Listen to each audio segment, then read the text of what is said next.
Hello friends, আমার চ্যানেলে তোমার সকলকে স্বাগত। 2024 সালের রাঙামাটির প্রশ্নবিচিত্রা সেকেন্ড সামারটি পরীক্ষায় পরিবেশ প্রশ্ন ও উত্তর তোমাদের সঙ্গে আলোচনা করছি।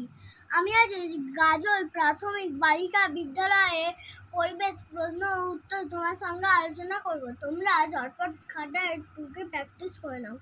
একে দেখে বলেছে সঠিক উত্তরটির পাশে টিক চিহ্ন দাও। ক, খেলোয়াড়দের পোশাককে বলা হয় জার্সি। যে গাছের আঁশ খুব শক্ত তা হলো শন।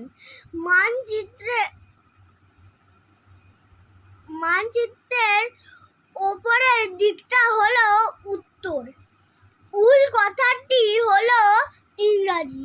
বর্তমানে পশ্চিমবঙ্গ জেলার সংখ্যা 23টি। ক স্তম্ভ সঙ্গে খ স্তম্ভ মেলাও।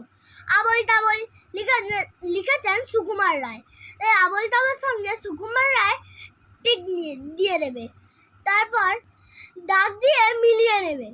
তারপর বাবার মা কে হবে? ঠাকুমা। এটাও তোমরা মিলিয়ে নেবে। তারপর সিনথেটিক সুতো, খনিজ তেল, নতুন জীবিকা, ফটোকপির দোকান, মামার ছেলে, আত্মীয় তার নিকট আত্মীয় হবে। এবার 3 দাগ, সত্য বা মিথ্যা যাচাই করো। ক, প্রতিটি ডাকঘরের পিন নম্বর থাকে। সত্য। সুকুমার রায়ের বাবার নাম সত্যজিৎ রায়। মিথ্যা। সুকুমার রায়ের বাবার নাম উপেন্দ্র কিশোর রায়চৌধুরী। তারপর হচ্ছে গ, পাহাড়ি এলাকায় মাটির বাড়ি বেশি দেখা যায়। মিথ্যা। আগেকার মানুষ সূচের বদলে সরু হাড় ব্যবহার করত। সত্য। রাজমিস্ত্রিরা করাত ব্যবহার করে। মিথ্যা। 4 দাগ, নিচের প্রশ্নগুলির উত্তর দাও। ক, 2টি লুপ্ত জীবিকার নাম লেখো।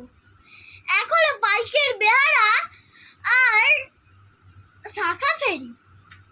তারপর খ, সত্যজিৎ রায়ের লেখা বইয়ের নাম লেখো। গুপিগাইন বাঘাবাইন আর ফেলুদার গল্প। তারপর গ, শীতকালে পাখিরা পালক ফুলিয়ে রাখে কেন? শীতকালে পাখিরা ঠান্ডা থেকে বাঁচতে পালক ফুলিয়ে রাখে। বড় রাস্তার ধারে বাড়ি তৈরির কি অসুবিধা? বড় রাস্তার ধারে বাড়ি তৈরি করলে সারাক্ষণ লরি আর বাস যাতায়াত করবে। ঘরে ধুলো ভর্তি হবে এবং অনেক শব্দ হবে। তারপর কলকাতার পুলিশ ও পশ্চিমবঙ্গ পুলিশের মধ্যে একটি পার্থক্য লেখো। কলকাতা পুলিশের পোশাকের রং সাদা এবং পশ্চিমবঙ্গ পুলিশের পোশাকের রং হলো খাকি। তো তোমরা এগুলো ভালো করে প্র্যাকটিস করে নিও। আমার নেক্সট ভিডিও দেখাচ্ছে। এখানে ভিডিওটা শেষ করছি।